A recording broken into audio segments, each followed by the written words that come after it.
Bonjour à tous, c'est Nathan du blog Investir pour réussir. On se retrouve aujourd'hui dans une nouvelle vidéo où je vais vous montrer comment investir dans la ville de Nantes de manière rentable. Alors, qu'est-ce qu'un investissement rentable pour un bon investisseur? Tout d'abord, c'est un investissement dans lequel on emprunte la totalité du projet, ou en tout cas le maximum empruntable possible. Donc on parle du coût d'achat, frais de notaire, frais de travaux. Si vous arrivez à tout emprunter, on parle de prêt à 110%. Donc vous allez avoir une mensualité à rembourser tous les mois à la banque. Cette mensualité doit être payée entièrement par le ou les loyers des locataires. Plus les loyers doivent payer les charges d'exploitation du bien. On les oublie souvent, mais elles sont réelles, comme la taxe foncière, les charges de copropriété, l'assurance propriétaire non occupant, mais aussi la vacance locative, les frais de réparation, et je ne parle même pas des impôts sur les revenus immobiliers. Donc notre objectif, ça va être au minimum d'atteindre l'autofinancement, c'est-à-dire avoir des revenus égaux à nos dépenses pour être à l'équilibre, zéro. Et les meilleurs investisseurs arriveront à dégager un cash flow positif, donc des revenus supérieurs aux dépenses, pour gagner de l'argent tout simplement tous les mois avec l'immobilier. Alors, pour y parvenir, j'ai identifié 6 étapes. Je vais vous les présenter rapidement. Première étape, prise d'information de la ville.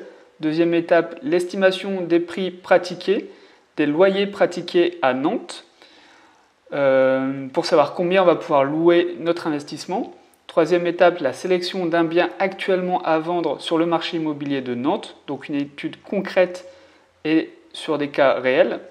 Quatrième étape, l'estimation rapide du rendement pour savoir si oui ou non le bien a l'air intéressant et si on continue nos recherches.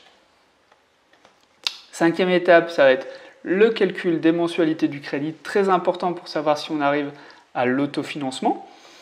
Et la sixième et dernière étape, sûrement la plus importante, ça va être l'utilisation de mon calculateur, simulateur personnel qui me permet de réaliser mes investissements immobiliers. Il va nous permettre de vérifier en chiffres tous les paramètres de notre investissement et de savoir à quel prix il faut acheter pour avoir de la rentabilité, à quel prix il faut acheter pour avoir du gros cash flow. Et on va pouvoir faire aussi différents scénarios avec par exemple un loyer bas, un loyer moyen et un loyer haut. Ça va nous permettre de nous rassurer selon les différents scénarios imaginables. Allez, on démarre tout de suite par la première étape et la prise d'information de la ville de Nantes.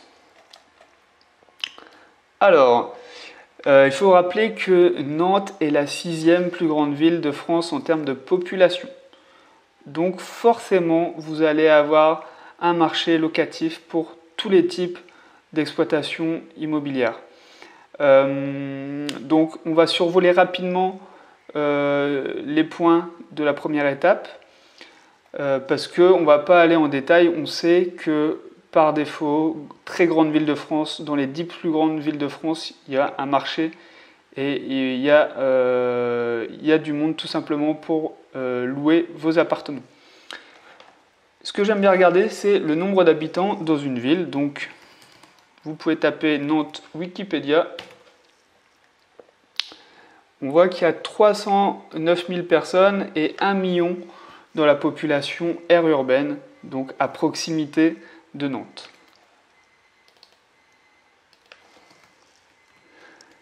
Alors, je vous conseille de lire la page Wikipédia de Nantes. Ça va vous prendre peut-être 15-20 minutes, mais c'est très utile pour avoir une vue d'ensemble de la ville. Très intéressant. Deuxième étape, ce serait de regarder les universités et le nombre d'étudiants. Pourquoi? Parce que les étudiants sont des très bons locataires. Parce que ce sont tout simplement les parents qui payent. Donc vous avez un risque d'impayé extrêmement faible. Et deuxièmement, ils ont une situation simple. Ils savent qu'ils sont là pour 1, 2, 3, peut-être 5 ans. Et ils ne vont pas vous embêter, tout simplement. Ils ne vont pas chercher à refaire la cuisine, à repeindre les murs de leur chambre. Ils vont vraiment vous laisser tranquille. Et ça, c'est aussi un plus quand on est propriétaire. Deuxième étape, c'était plutôt regarder le nombre d'hôtels. Ça, c'est pour ceux qui seraient intéressés par de la location courte durée, location saisonnière. Parce que plus il y a d'hôtels, plus ça veut dire que ces groupes hôteliers ont fait des études approfondies, bien plus approfondies que vous et moi en tant que particuliers. Et s'ils ont décidé de s'installer dans une ville ou dans un quartier précis, c'est qu'il y a une demande locative tout simplement pour ce type de location. Donc si vous voulez faire de la location Airbnb, regardez où sont les hôtels, regardez combien il y a d'hôtels et tout de suite ça va vous donner des emplacements, des idées d'emplacement pour vos locations. J'aime bien aussi regarder les hôpitaux et les grandes entreprises dans une ville. Pourquoi? Parce que dans les hôpitaux, il y a énormément de personnes qui travaillent. C'est souvent le premier employeur dans un département, c'est souvent les centres hospitaliers. C'est souvent dans les grandes villes 4, 5, 6 000 personnes qui y travaillent. Alors au niveau des transports, c'est très important dans les plus grandes villes de France d'être à proximité des transports en commun. Surtout si vous voulez viser des jeunes actifs ou des étudiants qui n'ont pas forcément une voiture ou un moyen de transport et qui ont envie de sortir aussi à n'importe quelle heure dans la ville. Donc les transports en commun, c'est vraiment très important. C'est vrai que j'en ai pas encore parlé, mais Nantes, moi je connais en tant que touriste. J'ai pu passer un week-end à Nantes. J'ai vraiment bien aimé la ville. J'ai utilisé un logement à l'occasion Airbnb, très pratique.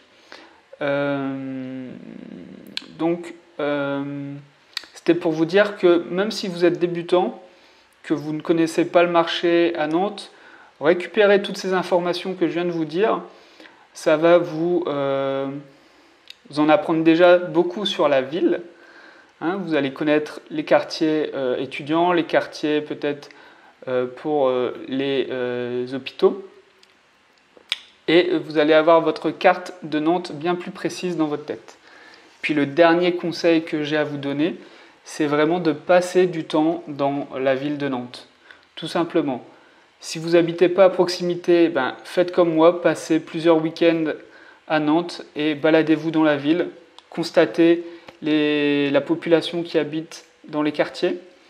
Constatez aussi les animations de la ville. Posez des questions aux personnes qui y habitent, aux Nantais. Faites-vous passer pour un locataire, un futur locataire, et posez vraiment toutes les questions qui vont vous permettre de savoir si un quartier est, par exemple, huppé, un quartier bobo, un quartier populaire, par exemple, s'il y a des nuisances sonores. Voilà. Vraiment, il faudra poser des questions, se balader pour vous faire une idée vous-même, voir l'état d'un quartier. S'il y a 10 maisons en ruine dans un quartier, c'est qu'il est peut-être laissé à l'abandon. Et voilà, ça va être important pour vous. On va passer à la deuxième étape et l'estimation du loyer. Alors, pour trouver des biens rentables comme on a envie, avoir un gros cash flow, il va falloir forcément transformer l'usage d'habitation d'un bien. Transformer, ça peut être de la colocation. On prend un grand appartement qu'on va louer à la chambre et comme ça on va pouvoir avoir des revenus supérieurs que si on le louait à une famille. Ça peut être aussi faire de la division, prendre un grand appartement et le diviser en 2 ou 3. Ça peut être de l'agrandissement, acheter un grand studio et créer une chambre pour pouvoir le louer au prix d'un T2. C'est aussi l'achat d'immeubles de rapport pour bénéficier d'un prix de gros.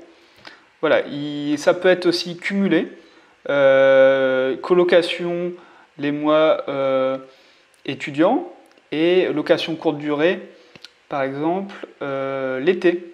Voilà. Du coup, ça me fait penser à la location saisonnière. J'en ai pas parlé, mais effectivement, la location saisonnière, on loue à la nuit. Et donc, on va pouvoir louer plus cher. Tout simplement, il faut chercher vraiment à augmenter le revenu d'un bien. Parce que si vous achetez un studio pour le louer au prix d'un studio, jamais vous n'arriverez à dégager un cash flow en empruntant la totalité du projet immobilier. Donc, c'est pas possible. Il faut vraiment transformer, augmenter les loyers.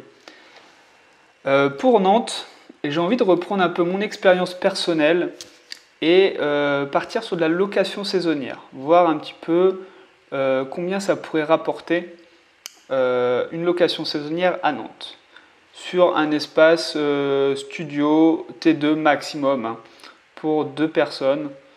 Voilà.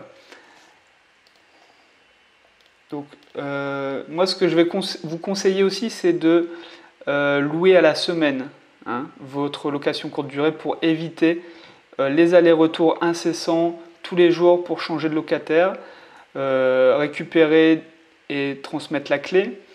Ça va être aussi pour éviter le nettoyage, hein, changement des draps.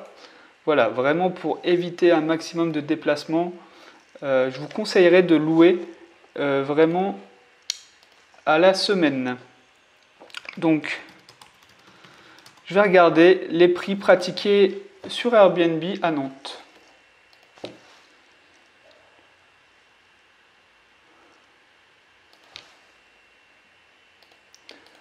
Alors, je vais rechercher sur une semaine.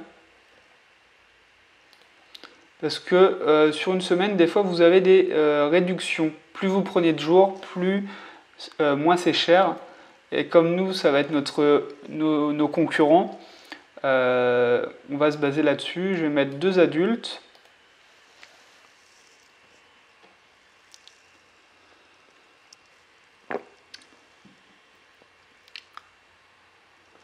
Je vais mettre type de logement, appartement entier.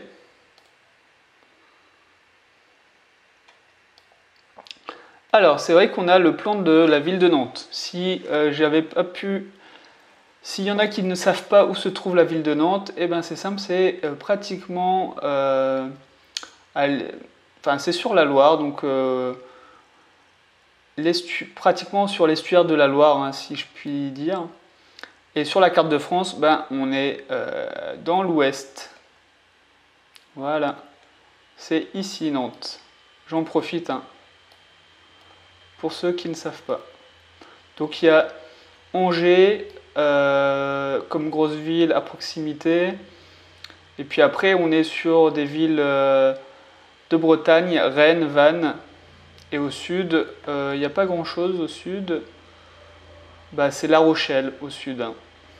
Alors, revenons un petit peu au prix de location pratiqué.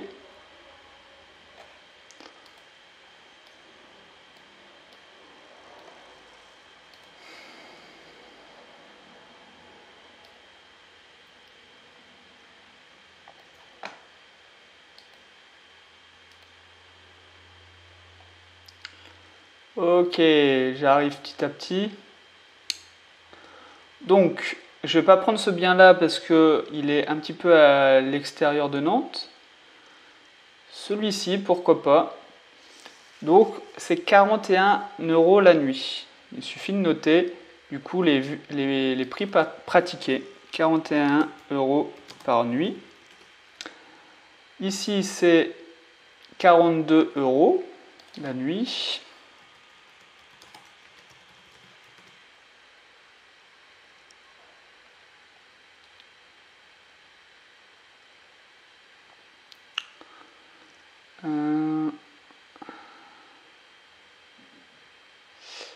Ici, on est sur du 43 € chaque nuit. Alors là, c'est un petit peu plus grand. 2-3 pièces. Nous, comme on va viser un T2 max, je vais pas prendre ce bien. Je vais plutôt regarder les prix des studios. 37 €. 37 €. Sinon, vous pouvez aussi faire une recherche studio et vous allez voir les biens avec des studios. Ici, 44 € la nuit pour ce studio.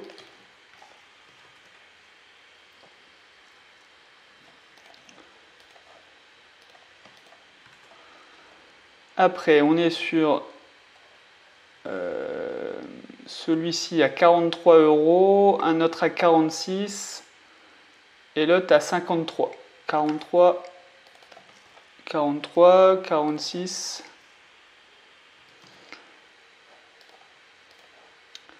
53. Ok, du coup on va pouvoir tirer une conclusion un petit peu des prix pratiqués en location saisonnière sur Airbnb. Donc on a des prix allant de 37 € à 53 €. Nous, on va se baser sur un prix à la nuit qui n'est pas trop élevé pour pas prendre de risques et pas faire des estimations avec un loyer trop haut. Hein, parce que si on n'arrive pas à louer à ce prix-là, ça peut être catastrophique pour la rentabilité et notre investissement. Donc j'ai envie de partir sur un prix de 44 € qui m'a l'air à peu près la moyenne. Je me dis qu'à 44 € par nuit, je ne vais pas avoir de problème pour louer. On va aussi rénover l'appartement et lui créer de la valeur. Donc on devrait vraiment être dans ces prix-là. Ok, on va passer à l'étape numéro 3 et le choix d'un bien à vendre pour la suite de notre étude. On va donc utiliser le site Bien Ici. Vous allez comprendre pourquoi. On va chercher des biens entre 17 mètres carrés et 22-23 mètres carrés. Hop, donc Nantes.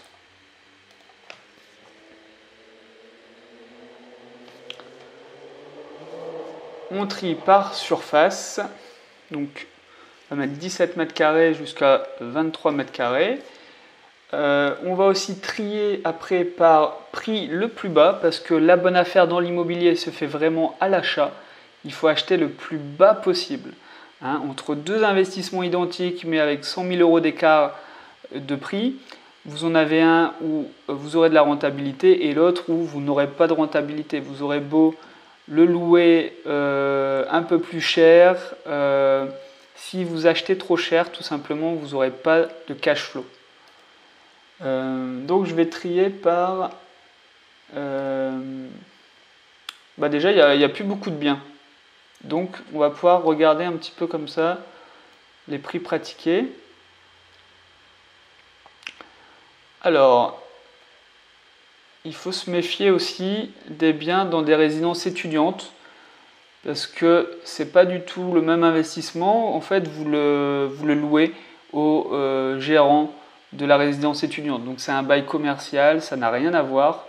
Vous ne pouvez pas gérer le loyer. Donc voilà, c'est dans un bail commercial avec Nexity, donc c'est pas intéressant pour nous.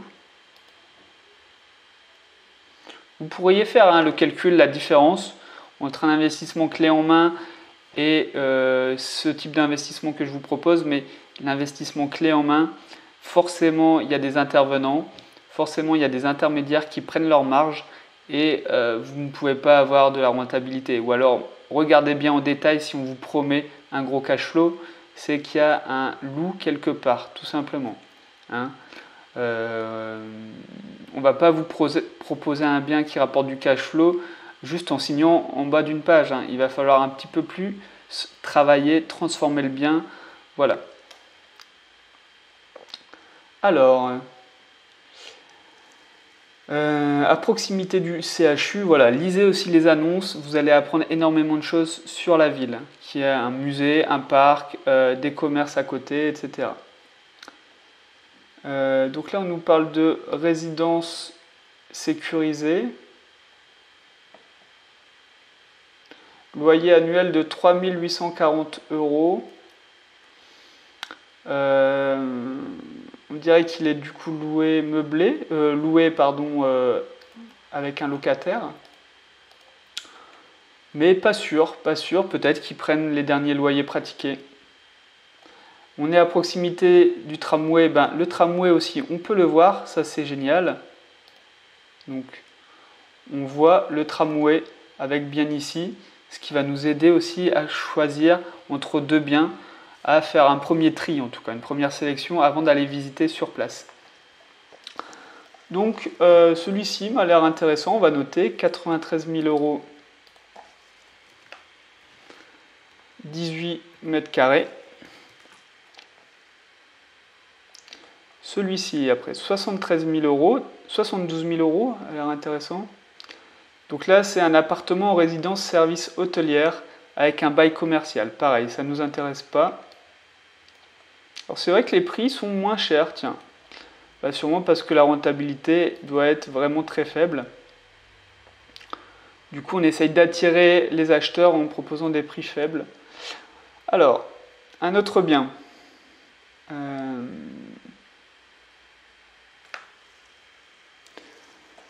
D'accord. Donc là, c'est un petit peu différent. C'est un achat via une plateforme en ligne et avec des enchères progressives. C'est un petit peu particulier, effectivement. Je ne vais pas donner suite. On ne sait pas en fait à combien le prix peut partir, hein, tout simplement. Je regarde déjà les biens les moins chers hein, à Nantes. Comme je vous l'ai dit, c'est en achetant pas cher qu'on arrive à avoir du cash flow. Là, on est dans une résidence, 21 mètres carrés, enfin dans un immeuble.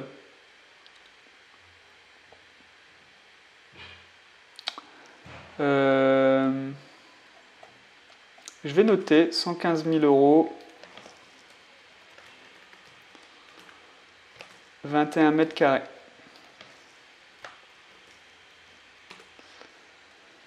Ok. Alors, est-ce qu'il y a d'autres biens? Par exemple, celui-ci. Alors, je sais qu'il est assez éloigné du centre-ville de Nantes, mais il me semble qu'on n'est peut-être pas trop loin du métro, du tram. Ah, c'est une résidence étudiante. Donc là aussi, c'est un bail commercial.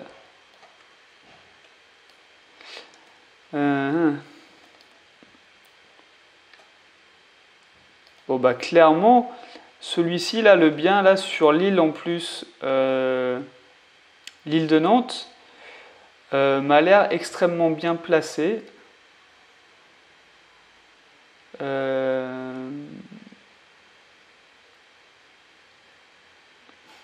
Donc ouais, je relis l'annonce en fait hein, pour être sûr que ça soit un bien qui ne soit pas dans une résidence étudiante. On parle quand même de résidence sécurisée, mais pas de résidence étudiante. On ne parle pas non plus de bail commercial, donc ça me semble plutôt correct. Et pour la suite de notre étude, on va partir sur ce bien. Il est extrêmement bien placé. Là, pour attirer les touristes, c'est idéal. Et il est au prix, à un des prix les plus bas qu'on ait pu voir. Donc on va prendre ce bien-là pour la suite de notre étude. Ok, on va passer à l'étape numéro 4 et le calcul rapide de la rentabilité. Donc le prix d'achat de 93 000 €,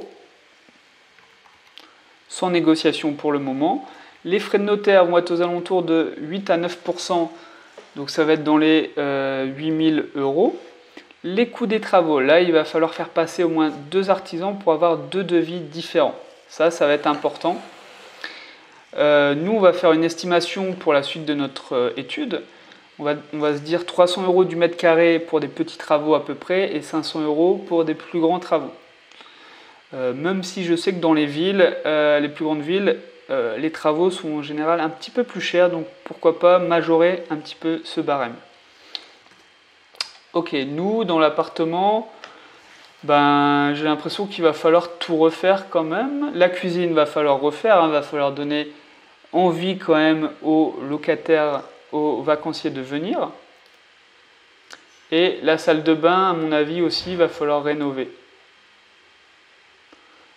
Ah, par contre, on a un super balcon vu sur la Loire. Ça, c'est magnifique pour attirer les vacanciers. Ça, c'est un vrai plus dans une location saisonnière. Hein. Vous mettez une photo comme ça, on s'y croit. Donc, cuisine, salle de bain, je vais mettre un gros budget pour rénover tout ça. Je vais dire 5 000 € pour chaque pièce. Et 5 000 € pour rénover le reste de l'appartement. Donc 15 000 € de travaux. Au final, c'est pas tant que ça par rapport à la rénovation d'une maison qui peut coûter bien plus cher plus rapidement. Ok, donc on aurait un coût total du projet immobilier de 101 plus 116 000 euros, si je ne me trompe pas. C'est ça. Ok. Et on aurait un prix de location de 44 euros par nuit. 44 euros par nuit. Pour le moment, je ne vais pas prendre en compte de vacances locatives. Vous savez, c'est le fait que votre appartement n'est pas loué tous les jours de l'année, surtout en location courte durée. Je ne vais pas prendre ça en compte pour le moment, je le prendrai dans l'étape numéro 6. Voilà. Donc 44 euros, je vais compter 30 jours dans un mois. Ça nous fait quand même du 1320 euros. Là, j'ai pris ma petite calculette. Donc c'est des chiffres sûrs. 1320 euros de revenus bruts tous les mois. Donc qu'est-ce que la règle des 1%? La règle des 1%, c'est de savoir si un mois de loyer brut correspond à 1% du coût total du projet. Ici, avec 1320 euros de revenus bruts, on respecte la règle des 1%, on est au-dessus, vu qu'on pourrait aller jusqu'à acheter à 132 000 euros l'ensemble du projet immobilier. Alors, il faut bien sûr prendre en compte une vacance locative dans la location courte durée, encore plus. Donc, c'est un petit peu à minorer. Cependant, je ne vais pas faire la fine bouche, on est au-dessus de la règle des 1%.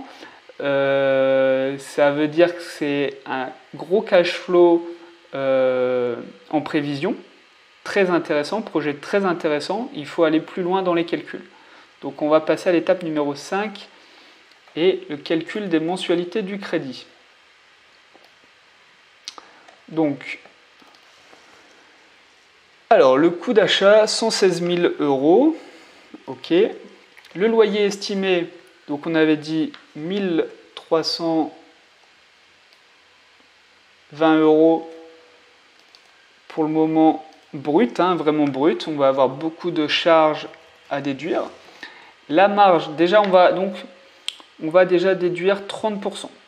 30%, pourquoi? Parce que c'est ce que la banque va appliquer en général quand vous présentez un investissement immobilier.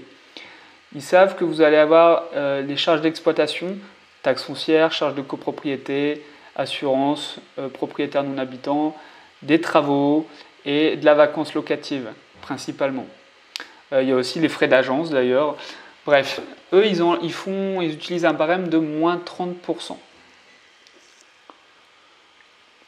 Donc nous aussi on va faire pareil pour se mettre à leur niveau et leur présenter aussi une étude qui va répondre à leurs critères. Donc si on enlève 30%, ça nous fait 390 euros en moins, on peut dire 400 euros, donc 920 euros estimés net. C'est qu'une estimation parce qu'on applique un barème arbitraire de 30%. Alors, quel sera le coût de notre mensualité si on emprunte 116 000 euros?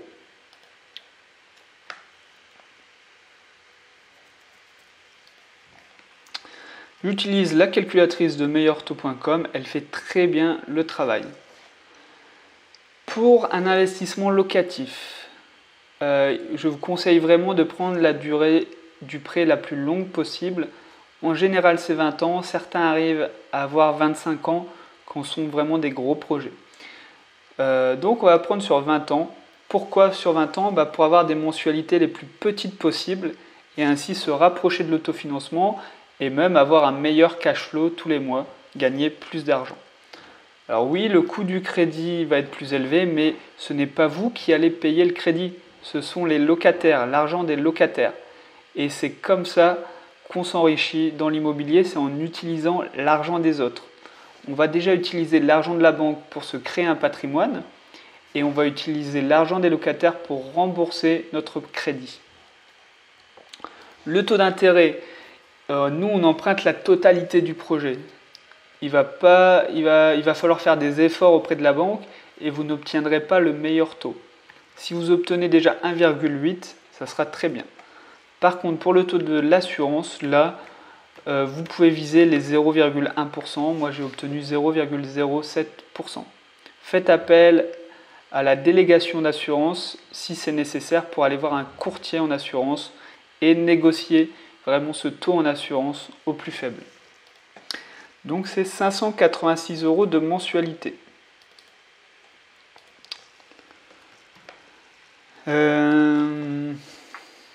Et là, on regarde tout simplement si les loyers remboursent les mensualités du crédit.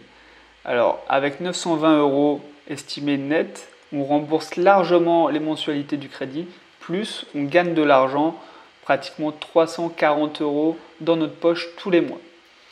Alors là, c'est vraiment super, c'est ce qu'il faut rechercher quand on est un investisseur immobilier.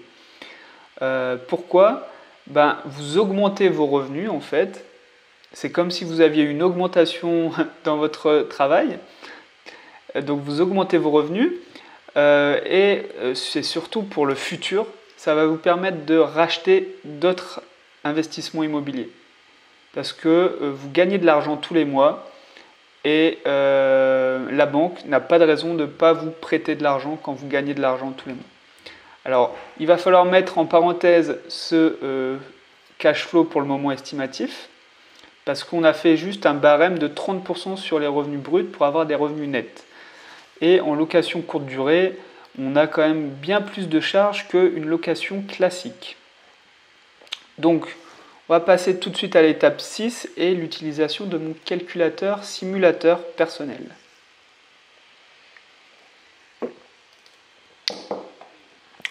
Alors, on va reprendre les chiffres du bien. 93 000 €, 18 mètres carrés.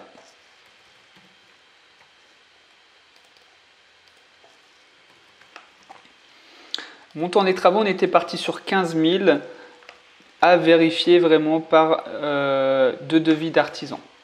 Frais de notaire sont calculés automatiquement dans mon fichier Excel. Vous pouvez aller sur le site des notaires.fr pour avoir le détail et précis. Les frais de dossier bancaire facturés 500 €.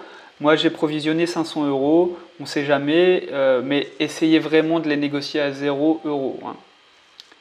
Toujours de l'argent de gagner. Il y avait aussi une valeur, un coût que je n'avais pas pris en compte, c'est la valeur du mobilier. Forcément, une location courte durée, on va louer en meublé. Hein, l'objectif, c'est vraiment de venir avec sa valise et visiter la ville. Donc, heureusement, on est sur un studio. Vous pouvez, si vous faites, je veux dire, il y aura un lit, un matelas, un bureau, des ustensiles de cuisine, peut-être un peu d'électroménager, une table, une télé. Pour 2000 €, il n'y a pas de problème. Après, si vous voulez mettre un peu plus de déco, plus sympa, pourquoi pas compter un coût de 2500 €. Hein, ce n'est pas 500 € de déco qui vont plomber un projet. Au contraire, il faut vraiment des photos magnifiques, un bel appartement pour attirer les gens. Donc c'est vraiment pas le poste de dépense où il faut être radin, je pense. Ok, partie financement, ça ne bouge pas. C'est comme l'étape précédente. Alors, pour la fiscalité, je vais rappeler rapidement comment fonctionne la fiscalité dans l'immobilier. C'est assez simple en fait, ça dépend de votre tranche marginale d'imposition, qui elle-même est définie par rapport à vos revenus de salarié. Plus vous gagnez d'argent, plus vous montez de tranche. Okay, et vos revenus immobiliers vont être imposés à cette tranche, donc 30% par exemple. Mais il va aussi falloir rajouter les prélèvements sociaux, aussi appelés CSG, de 17,2%. Donc vous êtes rapidement en fait à payer, si vous êtes à une tranche à 30%, vous allez payer en fait 47,2% d'impôts sur chaque euro touché. Donc 1000 € de revenus immobiliers, c'est 472 € payés à l'État. Donc vous comprenez vraiment l'importance de la fiscalité et vous comprenez aussi pourquoi c'est pas toujours rentable d'investir dans l'immobilier si on ne prend pas ça en compte. Heureusement, moi je vous propose de bénéficier du régime LMNP. donc du loueur meublé non professionnel ou du loueur meublé professionnel. Si vous démarrez dans l'investissement, vous serez en LMNP. Si vous avez plusieurs biens qui vous rapportent des revenus immobiliers, vous serez peut-être en LMP. En tout cas, la fiscalité du loueur meublé, elle est beaucoup plus avantageuse que celle du loueur en location nue. Pourquoi? Parce que vous allez pouvoir amortir le prix du bien sur 30 ans. Donc 93 000 euros sur 30 ans, ça fait pratiquement 3 000 euros par mois que vous allez pouvoir amortir. Amortir, ça veut dire créer du déficit. Vous allez aussi pouvoir amortir la valeur des travaux. Ça, c'est pareil en location nue. Par contre, ce qui n'est pas possible en location nue, c'est d'amortir la valeur des frais de notaire. Voilà, vous avez bien entendu. Les frais de dossier bancaire également et la valeur du mobilier sur 6 ans. Donc en fait, vous allez vous créer du déficit et au fur et à mesure, année après année, votre déficit va être mangé par vos revenus pour malheureusement payer des impôts. Mais ça, concrètement, avec un projet comme celui-ci, on a quand même quelques milliers d'euros à amortir. Vous n'allez pas payer d'impôts pendant 5-6 ans sans problème. Vraiment, c'est le gros avantage du LMNP. Et j'espère que vous avez compris aussi l'intérêt de faire des travaux, de rénover. Ça permet de créer de la valeur, de proposer un bien neuf, de pouvoir le louer plus cher et plus facilement parce qu'il est plus attractif. Et cet argent dépensé, en fait, va vous permettre de, au lieu de le dépenser dans les impôts, vous le dépensez dans les travaux et à la fin, vous avez un bien rénové, tout simplement. D'où l'importance vraiment des travaux qui ne sont pas de l'argent perdu en fait, hein. C'est de l'argent rattrapé sur les impôts plus tard. Donc vraiment, s'il faut retenir quelque chose, si vous démarrez dans l'investissement, renseignez-vous vraiment sur la location meublée. C'est fiscalement la plus avantageuse quand on démarre. Après, il y a d'autres modes d'exploitation comme les SCI qui peuvent être très avantageuses aussi. Mais ça, c'est pour les investisseurs un petit peu plus confirmés. Juste petite astuce, renseignez-vous SCI à l'IS, à l'impôt sur les sociétés. Voilà, c'est juste une petite parenthèse. Alors, on arrive dans les revenus locatifs. On a un loyer à 1320 euros. Cependant, il faut bien prendre en compte la vacance locative. Donc moi, je prends en compte comme si on allait louer 23 jours sur un mois de 30 jours. Vous voyez,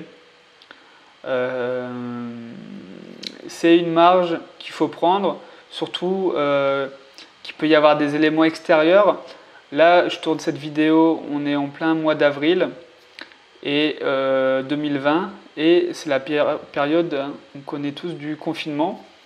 Et les locations courte durée, là, c'est 0 € de revenus. Donc il faut vraiment toujours prendre en compte une vacance locative, ça va vous protéger aussi contre les imprévus. Donc si je prends 23 jours sur 30, ça fait à peu près 23 à 24% de vacances locatives à l'année. Donc automatiquement, en fait, les revenus vont être diminués de 24% dans mon calculateur Excel. On passe maintenant aux charges. Alors, si vous faites appel à une agence, ce qui, pour de la location courte durée, est quand même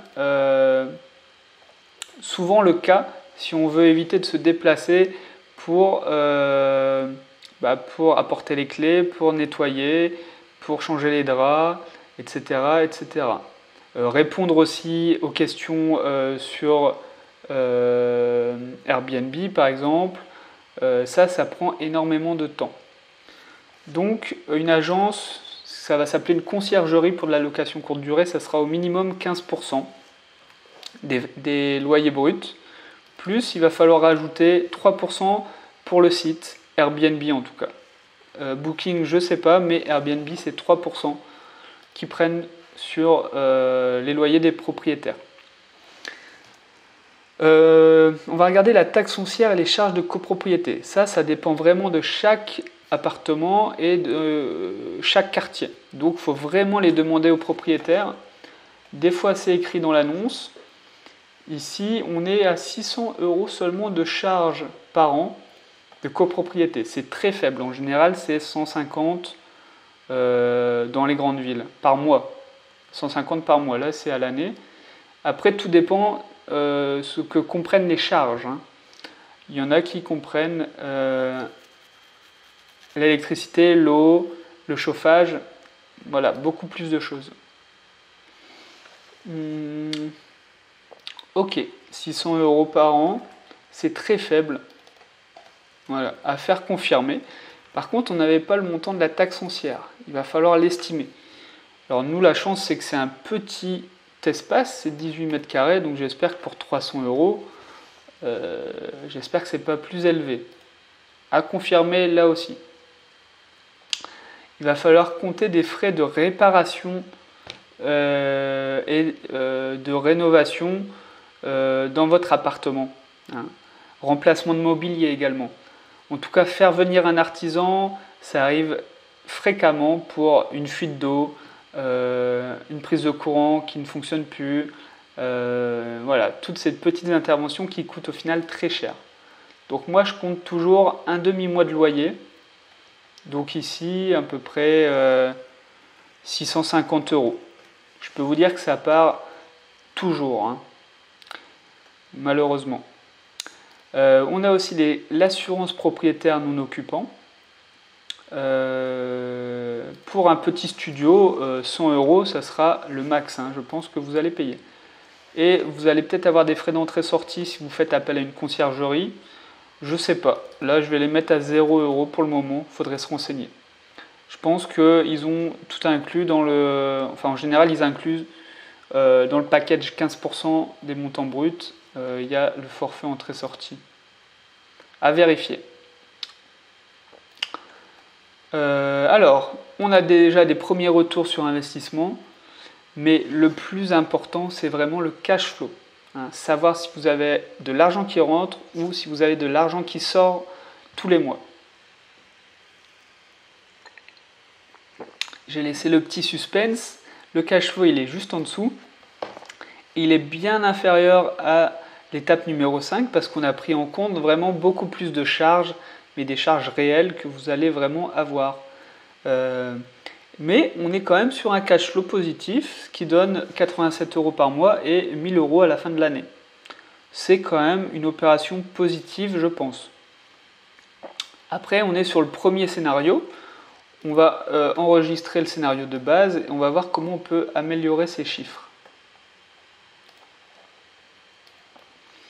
Donc là, je l'enregistre. Ok.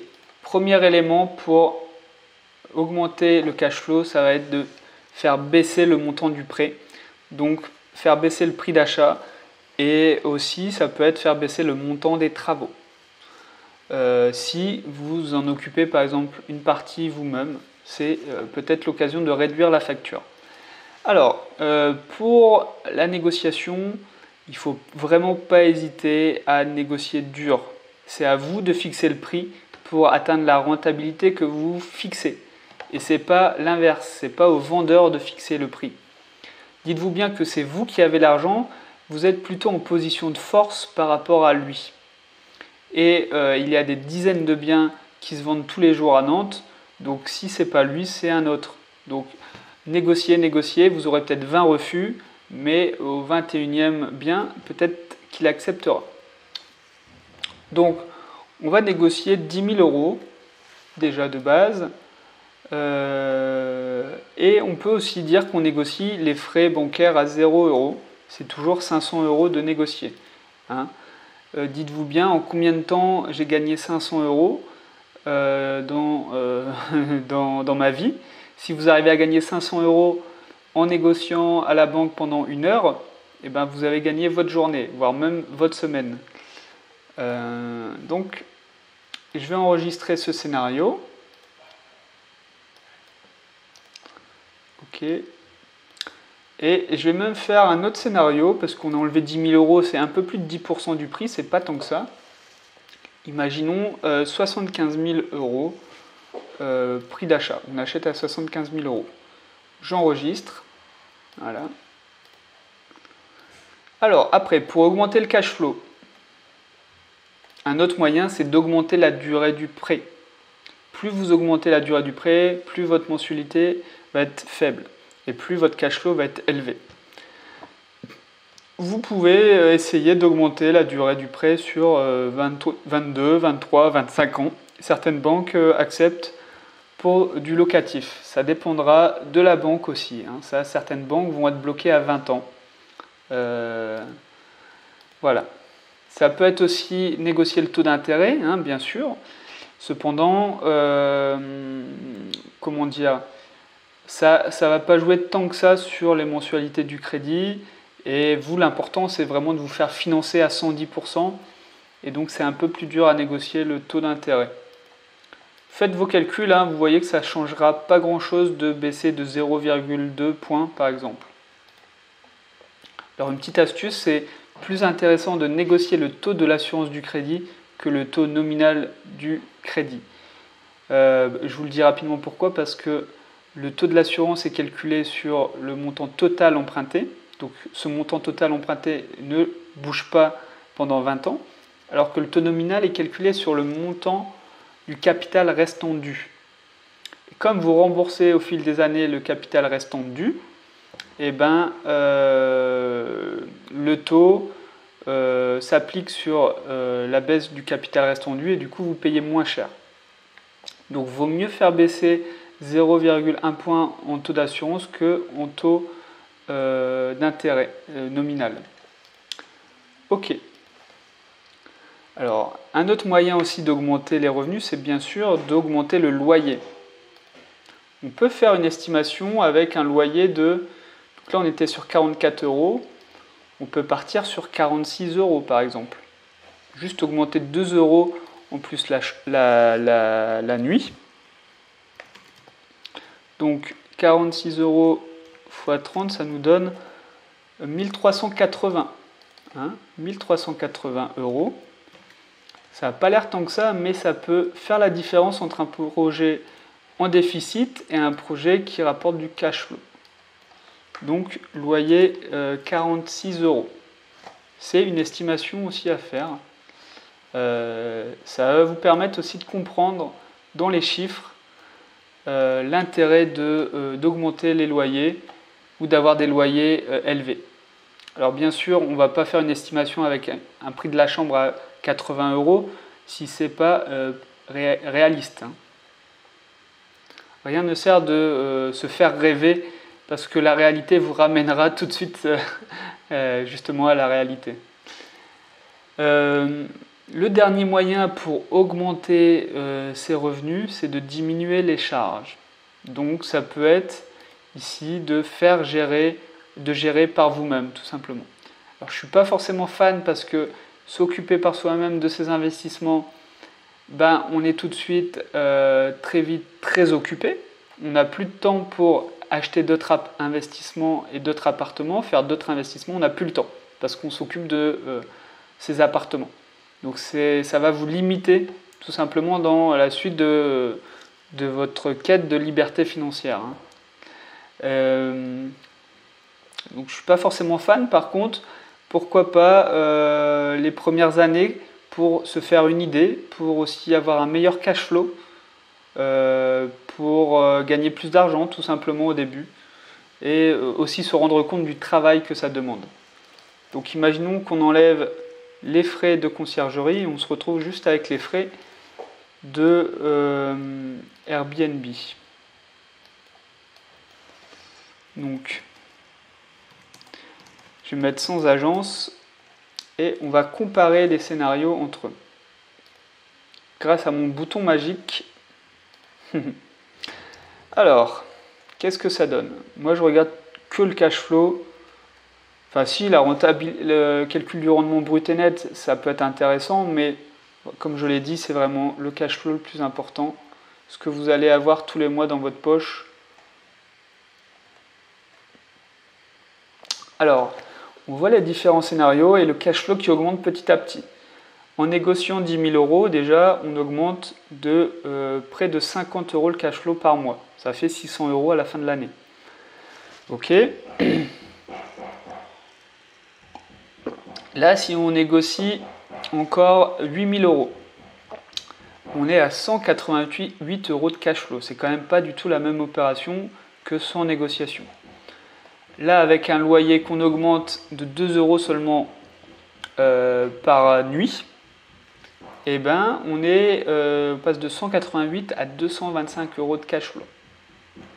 Et le top, j'ai envie de dire, ça serait de garder un loyer à 46 € par nuit, toujours négocier à 75 000 € et de gérer par vous-même au moins les premiers mois, les premières années. Et là, on aurait un cash flow de 375 €. Donc ce qu'il faut imaginer, c'est que vous n'allez peut-être pas être rentier avec 225 €, mais si vous achetez 4 appartements et que vous faites 4 locations courte durée, vous déléguez à 4 conciergeries, ça vous fait pratiquement 1 000 € de revenus supplémentaires tous les mois. Et là, vous pouvez envisager la liberté financière autrement. D'accord ? Moi, je suis super content parce que j'ai pu vous montrer à Nantes qu'il était possible d'avoir des investissements avec du cash flow. On aurait aussi pu faire un test avec de la colocation, par exemple, ou un immeuble de rapport, ou comme j'ai dit aussi, de la division d'appartements. En tout cas, vous avez compris le principe, le mécanisme pour essayer de trouver du cash flow. Ça, c'est réutilisable pour d'autres études en colocation, par exemple. Donc, on arrive à la fin de cette vidéo. Si vous voulez en apprendre davantage sur l'investissement immobilier, n'hésitez pas à vous abonner à ma chaîne YouTube. Vous pouvez aussi télécharger mon fichier Excel dans la description de cette vidéo et aussi mon guide dans lequel je donne 7 astuces pour acheter en dessous du prix du marché. Ça, c'est très important partout pour tout investisseur d'acheter au plus bas possible. Donc, c'est dans la description de cette vidéo. Moi, je vais vous souhaiter de très bons investissements dans la ville de Nantes, mais aussi partout ailleurs. Et je vous dis à la prochaine.